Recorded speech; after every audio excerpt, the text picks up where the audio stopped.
Anuário Espírita de 1974. Uma estranha experiência. Extraímos de Planet estas declarações de Rosamund Lima, famosa escritora inglesa dos nossos dias, da qual algumas obras como Poeira e Convite à Valsa já estão traduzidas para o público do Brasil e Portugal, com o mesmo sucesso que obteve em terras europeias. Farei a descrição de uma experiência pessoal.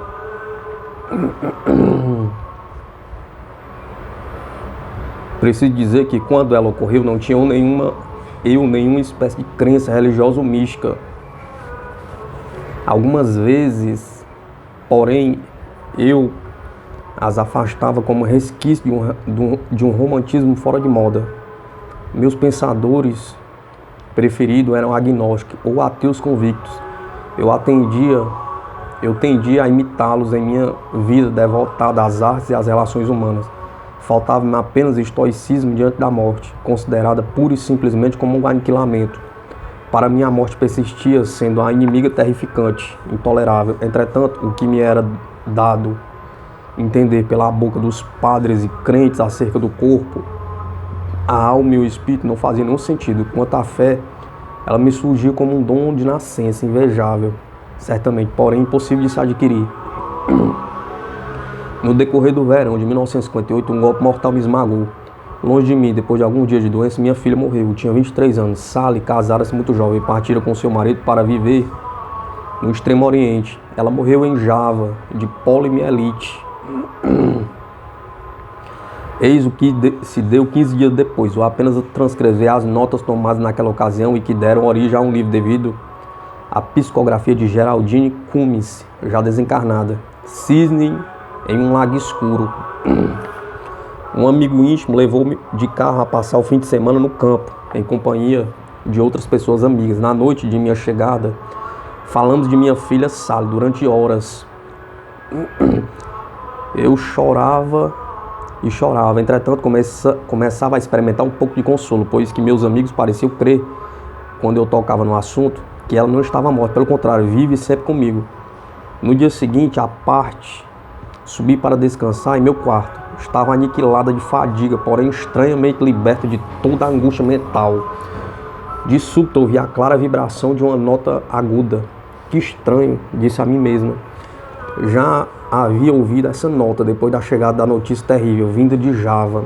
Aquela espécie de canto se fez mais grave, depois se tornou um sussurro uniforme. Em seguida, bruscamente, uma violenta convulsão me atingiu, na região do plexo solar, seguida de uma sensação como se arrancasse de mim algo de desconhecido. Meu eu se encontrou ejetado e como que preso a um paraquedas. Flutuou no ar, porém subiu contrariando a lei. Ouvi que gemia, senti que as lágrimas corriam de meus olhos e me observei nitidamente no que poderia ser chamado um parto, porém em sentido inverso. Registrei violentas sensações ao nível dos tímpanos, como se eles tivessem sido beliscados e sacudidos. O sussurro se intensificou. No mesmo instante, ouvi um mero cantar ao longe. Esse canto se transformou em uma modulação de doçura real e selvagem, até que, em crescendo, se modificou de uma nota elevada e se desfez. Então uma música se ergueu, jubilosa, penetrante, vigorosa, sinfônica. Nunca pude compreender. Havia eu captado as ondas de um concerto que se desenvolvia em qualquer parte? Pergunta. Não havia rádios na casa. Os hóspedes haviam saído. O que ouvia parecia-me ao mesmo tempo familiar e desconhecido. Entretanto, enquanto escrevo, neste momento, posso ainda ouvir aquela música que tinha qualquer coisa de não ocidental, com sons de sinos e ressonância de cordas. Rapidamente tudo cessou e eu desmaiei. Depois senti por detrás de meu ombro esquerdo a presença de Sally. Juntas, ela e eu olhávamos seu marido, ou antes, o seu rosto, que era o que se apresentava no rosto maior do que o natural, luminoso, com uma expressão de beatitude transformava. Ele se preparava para sair de viagem. Eu o sabia. Disse a Sally. Não acompanhas? Pergunta. Não, ela respondeu. Não vais ver? Não. Era o seu amigo e confidente, um noviço dominicano. De novo ela respondeu que não, parecíamos estar juntas, mas, como era nosso hábito, eu não a via, tinha apenas a impressão estranha de que ela ocultava o rosto. Não havia cor, luz, nem forma, simplesmente a certeza de que uma modificação muda e profunda a respeito do caráter de seu marido e de seu destino na terra. Em seguida, sem choque nem movimento, reintegrei-me em meu corpo, desperta, fruindo em uma paz profunda, exatamente como se sonolenta. Terminasse de repor o aparelho telefônico depois de uma de nossas longas conversas.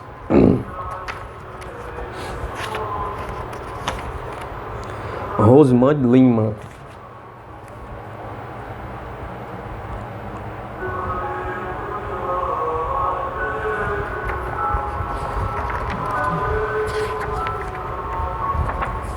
As outras cores da realidade. Uma hora mais ou menos tinha decorrido. Saí do leito, fui à janela e olhei para fora. Tudo sob meus olhos brilhava e vibrava. O verde das árvores e da relva rutilava. Parecia-me perceber a aparência de todas as coisas e registrar em meu íntimo raios vibrantes, irradiantes. Vi agudamente as rosas sobre o muro, todas as vermelhas e as brancas, e a beleza de cada uma delas era insondável. Um mundo de amor, enquanto as contemplava, se aproximaram de mim como uma retribuição de amor.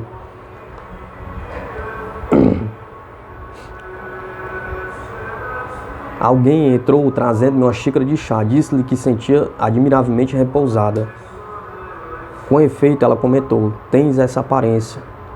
Pouco depois, outra pessoa levou-me a passear de carro. Que passeio! Eu vi a luz como uma incandescência universal de um loiro dourado. As colinas, os bosques, as pastagens, tudo era vivo. Sentia através de tudo aquilo o princípio animado do mundo natural e representava o meu papel de um ato criador. Eu estava atordoado, tocado de veneração, e entretanto, um sentimento de já ter visto me dominava. Interiormente eu repetia: oh sim, sim, seguramente a verdade, eu a havia esquecido.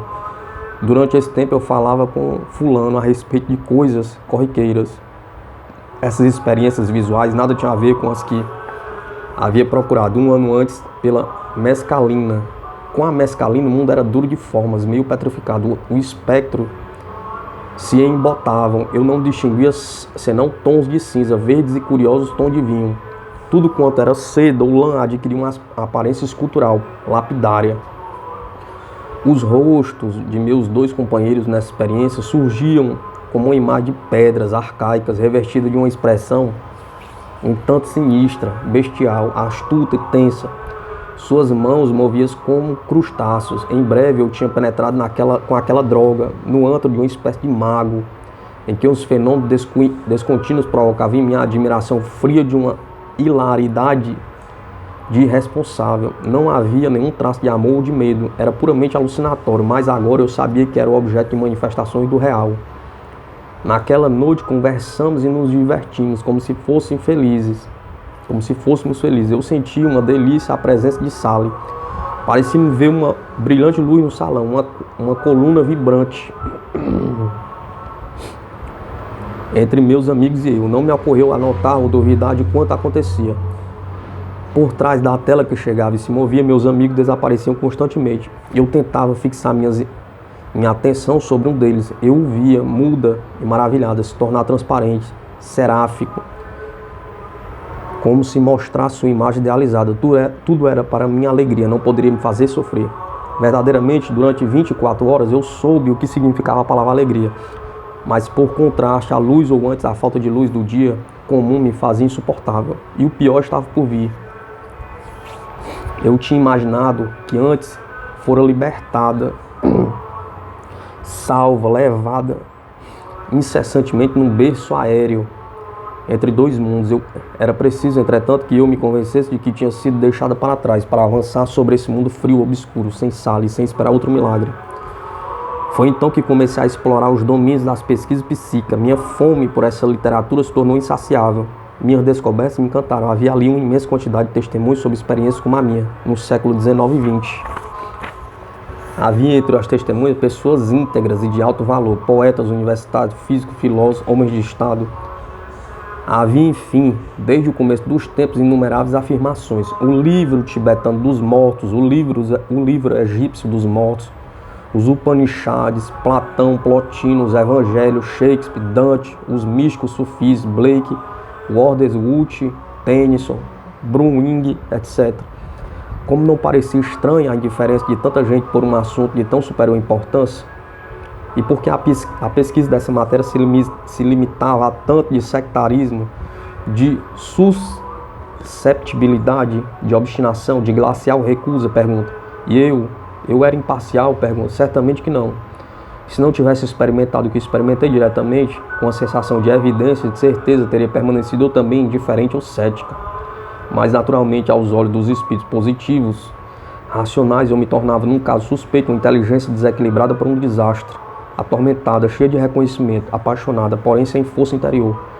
Eu oscilava ainda entre a exaltação, a ansiedade e o desespero. Tinha a consciência de haver recebido graças, pois que por sal e com ela minha alma fizera a viagem da morte. Porém estava ainda longe de me render. Em minha busca pelo ser amado, um só eu permanecia na dúvida, distante da fonte.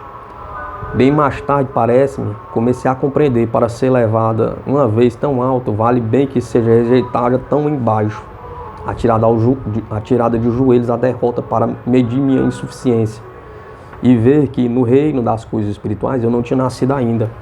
Anuário Espírita, 1974.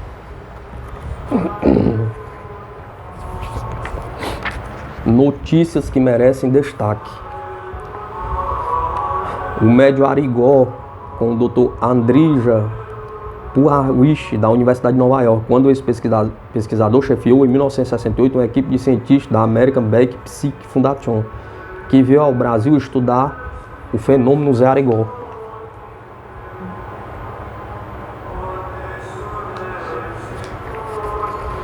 Cientista americano revela: Arigó curava mesmo.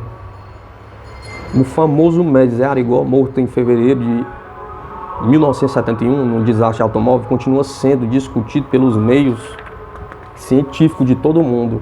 Ainda na semana passada, entre mais de 400 médicos e engenheiros biofísicos presentes a uma conferência sobre medicina parapsicológica na Stanford University, Califórnia, poucos estavam dispostos a acreditar nas curas milagrosas de Zé Arigó, realizada com a ajuda do Dr. Fritz, mas todos ouviram com maior atenção a exposição feita pelo Dr. Henry Puharich, ex-integrante do corpo docente do Centro Médico da Universidade de Nova York, confirmando as curas de Arigó.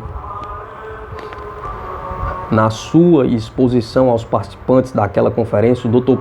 Puharich disse que estudou em primeira mão com vários assistentes, 1000 casos de doentes tratados por Zé Arigó, sem que conseguisse compreender como o médium fazia os seus rápidos diagnósticos ou realizava suas curas. Ao lado de Arigó, vemos 2 cientistas americanos que vieram ao Brasil principalmente para estudar os casos tratados pelo espírito Dr. Fritz através do médium.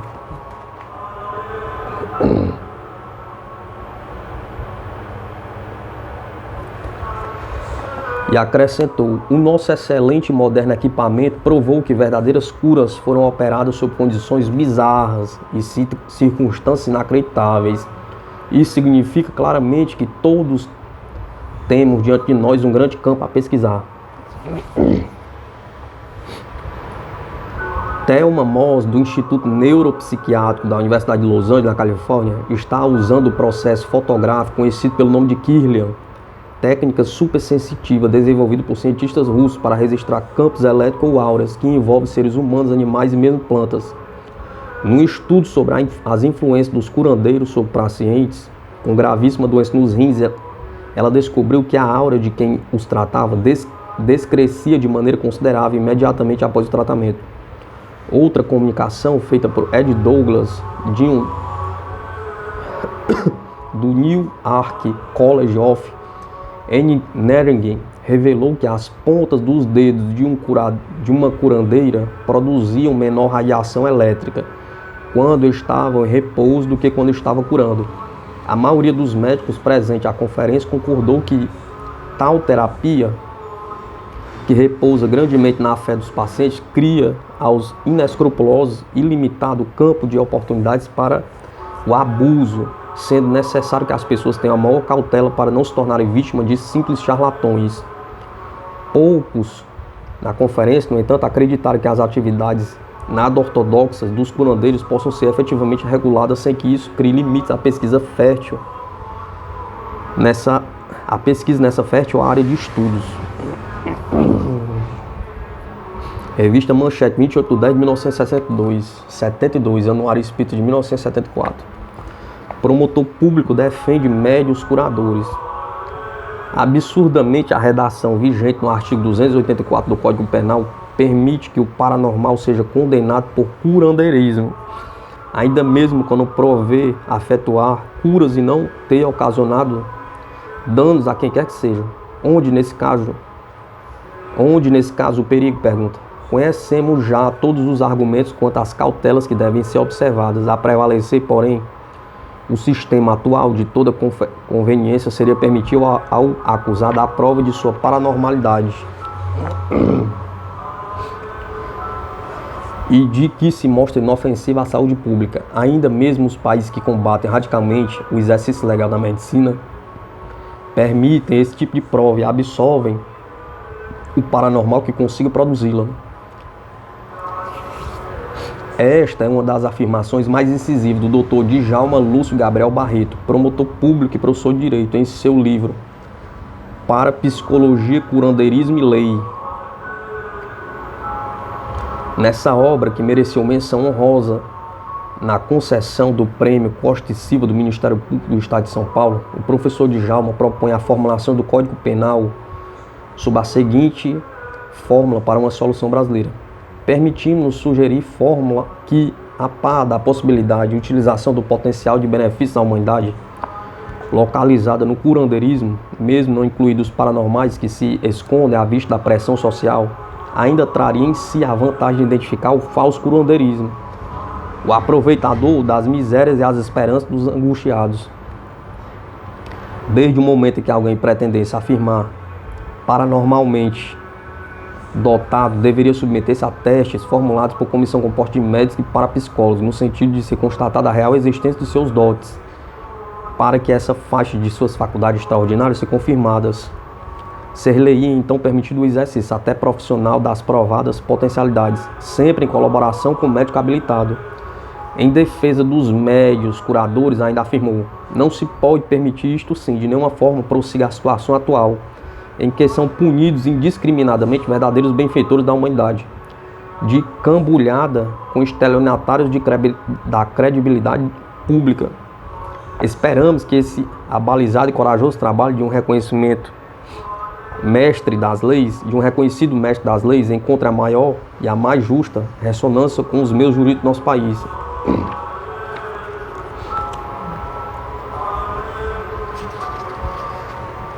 Anuário Espírita de 1974. A descoberta de vida em outros mundos. Terminada a aventura lunar, a NASA agora pensa em captar emissões de rádios oriundas do fundo de nossa galáxia. Os russos fazem a mesma coisa. Por todo o mundo, pesquisadores procuram incessante e ardorosamente indícios de vida extraterrena. A conclusão de muitos é esta: há poucas possibilidades de que a Terra seja o único planeta habitado em nosso universo. Algumas dezenas de sábios russos, americanos, tchecos, húngaros e britânicos, dos quais laureados com o Prêmio Nobel, reuniram-se discretamente no Observatório de Astrofísica de Bukrakan, na Armênia Soviética, no fim do ano passado. Esta pergunta estava na ordem do dia. Chegou o momento em que devemos procurar captar as mensagens que poderão ser emitidas por civilizações avançadas? Existe em alguma parte de nossa galáxia? Pergunta. O sim foi maciço e entusiástico. Os cientistas se interessam cada vez mais pelos sinais que chegam à Terra, vindos do espaço, como os que são captados pelo gigantesco radiotelescópio de John Bank, na Inglaterra, um dos mais potentes do mundo.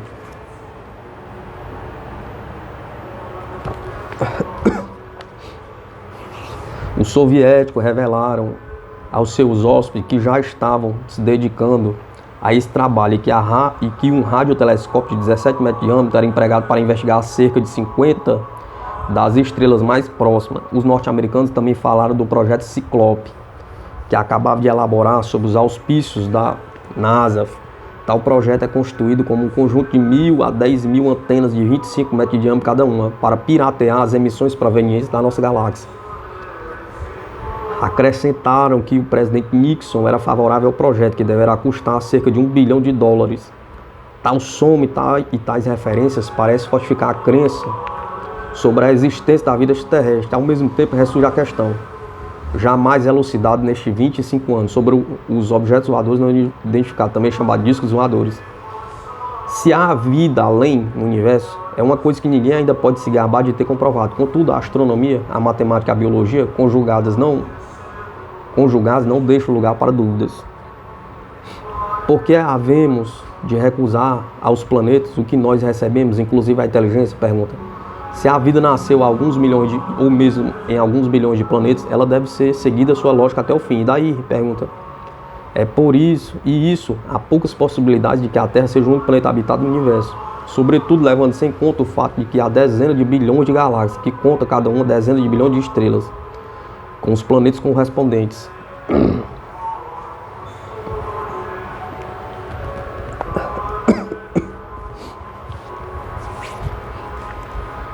Os extraterrestres pedem a palavra. Cientistas de vários países estão cada vez mais convencidos de que civilizações de outros mundos tentam se comunicar com a Terra. Os sábios soviéticos estão entre os que mais se preocupam com esse tipo de problema. Assim é que o astrônomo Nikolai Kardashev, do Instituto Espacial de Moscou, comunicou em Biuracan curiosa teoria que propõe uma divisão de civilizações em 3 categorias. Partindo da identificação entre vida, inteligência e energia controlada, Kardashev propõe 3 estágios tecnológicos. O primeiro, atingido pela Terra. Há condições para que o planeta explore o sistema que se encontra. O segundo, daria condições para que o planeta, já tendo colonizado seu sistema, partisse para a exploração de outros sistemas. No terceiro estágio, a civilização teria condições de explorar o universo fora de sua galáxia. Como os terrestres se encontram ainda no início do primeiro estágio, mal podem imaginar como seria o terceiro. Estão mais na condição de receptores do que de emissores de sinais de comunicação. Tendo como base a suposição, os observatórios do mundo inteiro estão atentos à captação de sinais. A opinião do famoso Von Braun. Recentemente esteve no Brasil o cientista germano-americano Werner von Braun, o homem que levou o homem à Lua. Em entrevista à revista Manchete, afirmou, 72, à medida que se vão alargando os limites do conhecimento humano, aquela imagem medíocre que tínhamos de Deus vai se engrandecendo. Num certo sentido, gostaria de dizer que Deus deixou de ser provinciano para se tornar realmente universal. Ele parece ser um cara bem maior do que pensávamos. Sobre a possibilidade de existência de vida em outros planetas, declarou: basta pensar que o Sol é apenas uma entre milhares de estrelas que brilham por milhares e milhares de galáxias. A vida é uma maravilha tão extraordinária que seria para mim propriamente inconcebível limitar aos habitantes de nosso planetinha o dom da vida. Por quê? Pergunta. Não há razão para não ser. Não há nenhuma razão de ser. O famoso cientista Von Braun, fotografado durante a sua recente visita ao Brasil.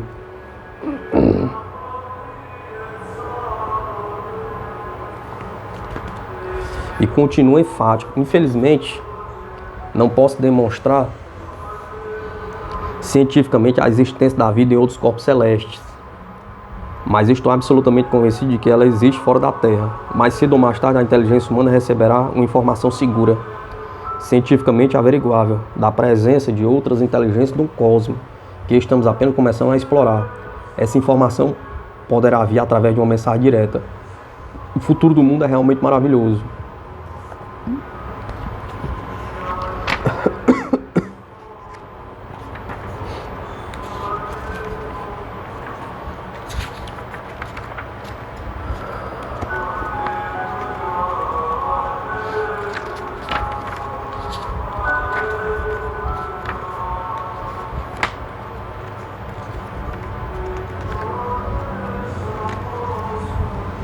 No Ar Espírita de 1974.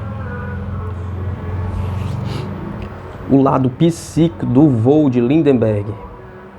Um esquecido episódio psíquico, quando se comemorava o centenário de nascimento de Santos Dumont, Charles Lindbergh.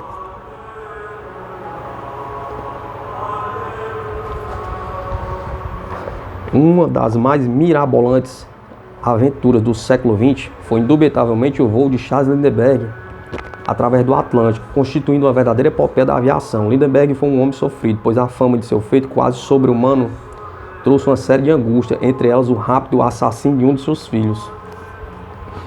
Analisando mais friamente os fatos, verificamos que em 1927 o espaço aéreo por sobre o Atlântico, denominado um monstro ameaçador, estava sendo varado por um pequeno ponto, constituindo este o único e primeiro avião em toda a história da humanidade. Era frágil e tocantemente solitário na imensidão sem fim do espaço. Todavia, a fim de quase 34 horas, tendo partido de Nova York, alcançava Paris.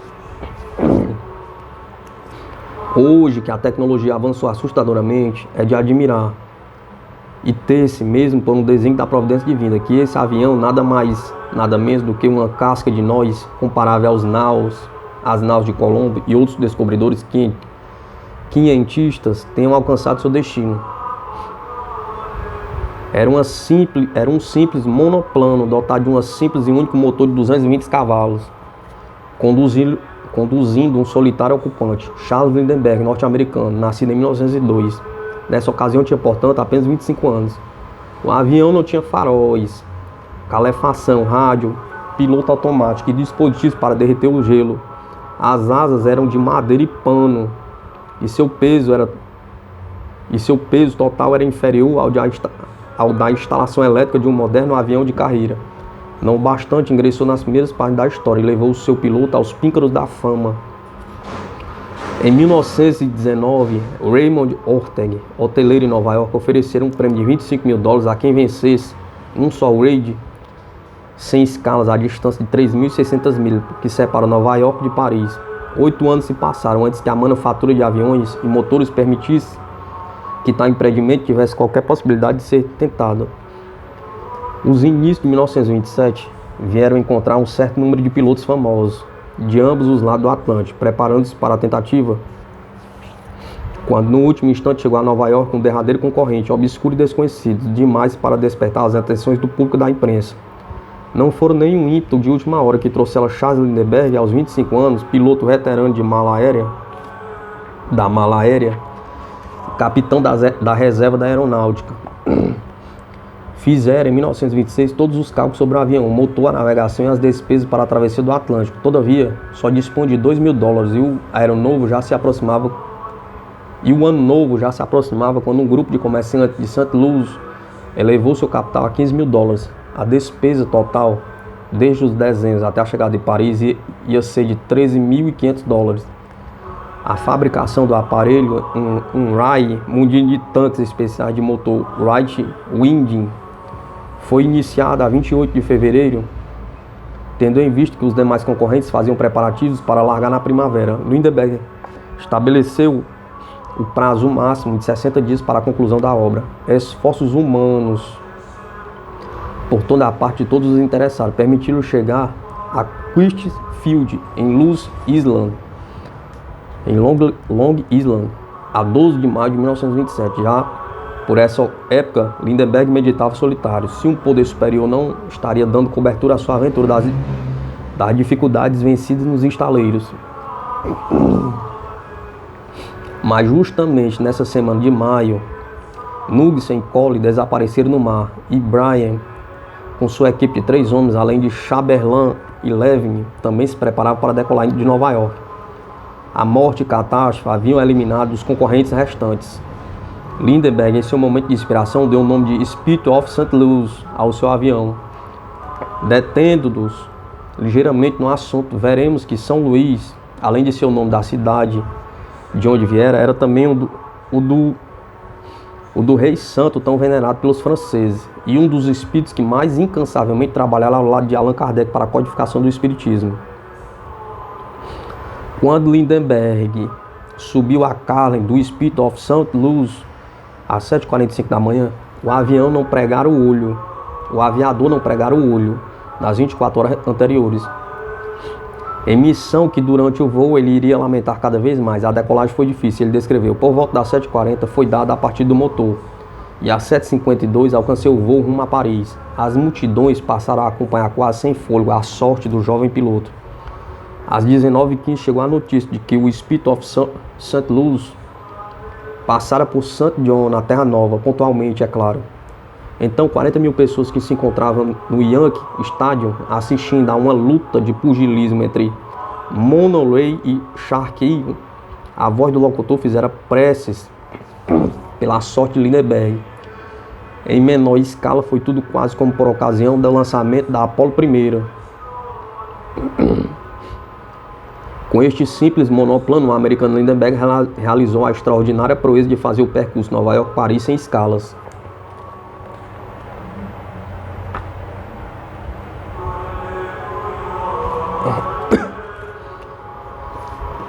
Sobre o enorme vastidão do mar escuro, o piloto solitário dispunha a enfrentar a maior batalha de sua vida. Tempestades, névoas e o gelo lutavam contra ele.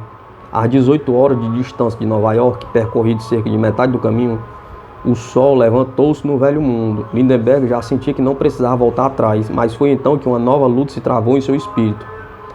A necessidade de dormir era paralisante. Ele maneava a cabeça, não havia espaço para se erguer.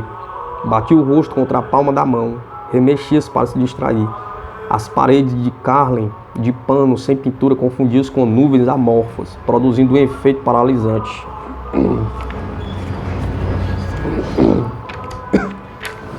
Foi então que aconteceu.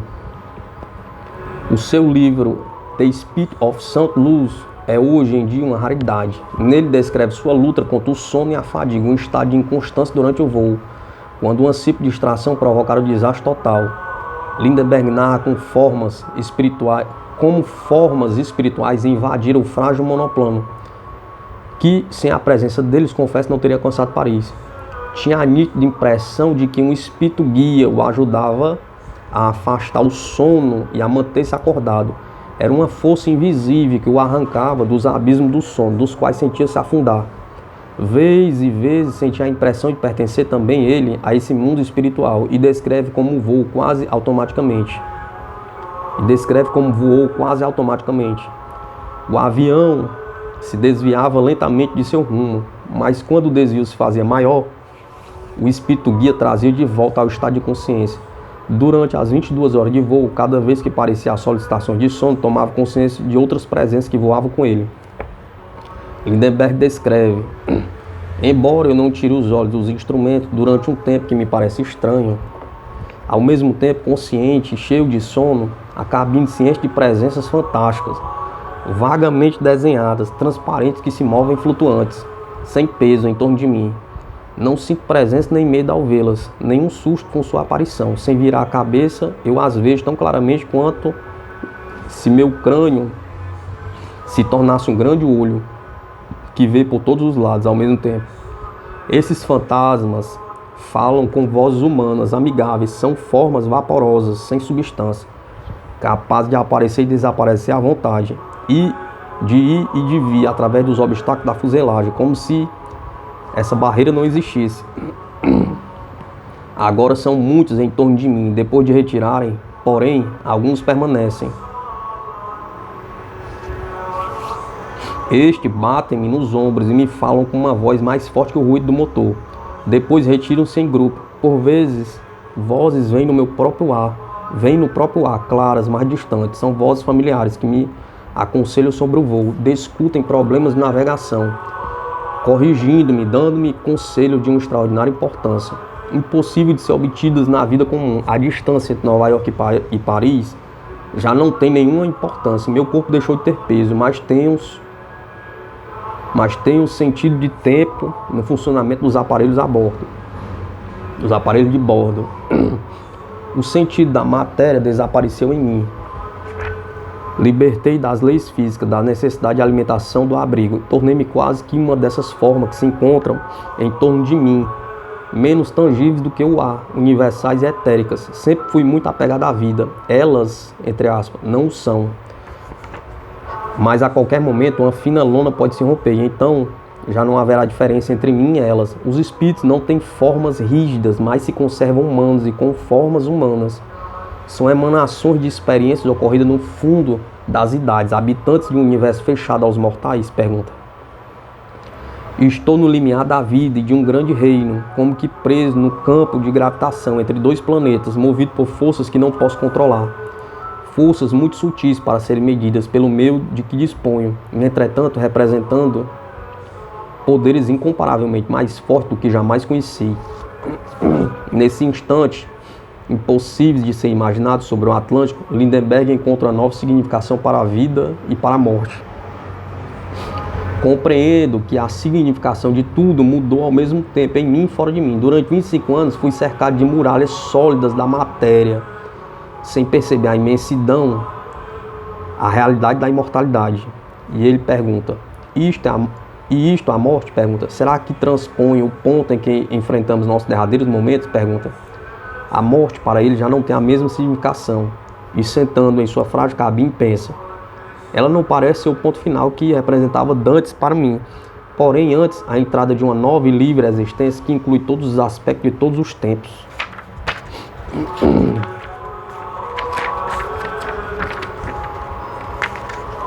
Pergunta-se a si mesmo se é um homem ou um espírito. Chegará à Europa e continuará vivendo na carne como Dantes? Ou se transformará em uma dessas formas espirituais e se tornará também liberto dos espaços, vendo tudo, sabendo tudo, liberto do mundo da matéria? Pergunta. Charles Lindbergh decola no Spirit of St. Louis para fazer Nova York e Paris em apenas 34 horas.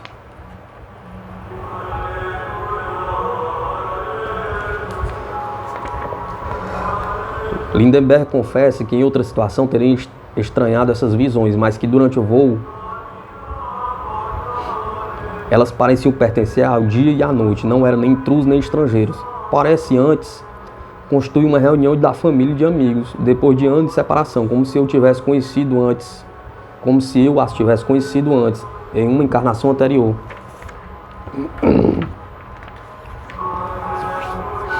Depois de ter sobrevoado a Irlanda e após horas sem fim sobre o oceano, não bastante o gelo, a neve, as tempestades magnéticas que influenciavam as bússolas, Lindenberg pensa nos contos irlandeses, contos de fada e de espíritos. Nunca acreditaram no sobrenatural, disse a si mesmo. Todavia, como explicar as aparições que constam em seu aparelho durante horas tão longas, as vozes que lhe falaram com tanta autoridade e clareza? Pergunta.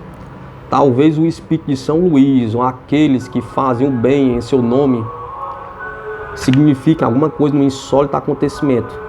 Foi uma apoteose a sua chegada a Paris. Lindenberg retornou aos Estados Unidos como um herói. As ofertas das agências de publicidade para obter o seu serviço subiam a mais de 2.500.000 dólares. Todavia ele recusou tudo, menos o prêmio Ortega e outros diretamente ligados ao seu feito memorável. Seu voo se realizou em prol do progresso da aviação e, como tal, resultou em seu êxito. Lindenberg levou ao seu país algo maior que a fama, em uma época em que tal coisa mais falta fazia. Uma época de contrabandos, crimes e escândalos do gangsterismo e da lei seca. Nas palavras justas do jurista Charles Evan Hughes, Lindenberg representava tudo quanto poderíamos desejar, o melhor da juventude americana. Nos anos que se deveriam seguir, ele conheceria a felicidade e a tragédia do rápido de seu filhinho, encontrado morto. Porém, nada jamais destruiu a perfeição daqueles momentos supremos em que se impôs com integridade e nobreza a gratidão de sua pátria. Foi talvez por isso que os espíritos seguiram na epopeia dramática, a ponto de que ele mesmo afirmar a existência e comunicabilidade dos espíritos, mencionar a reencarnação, aludindo que as entidades amigas que protegiam pudessem ser amigos que tivessem conhecido em outra encarnação. Anuário Espírita de 1974.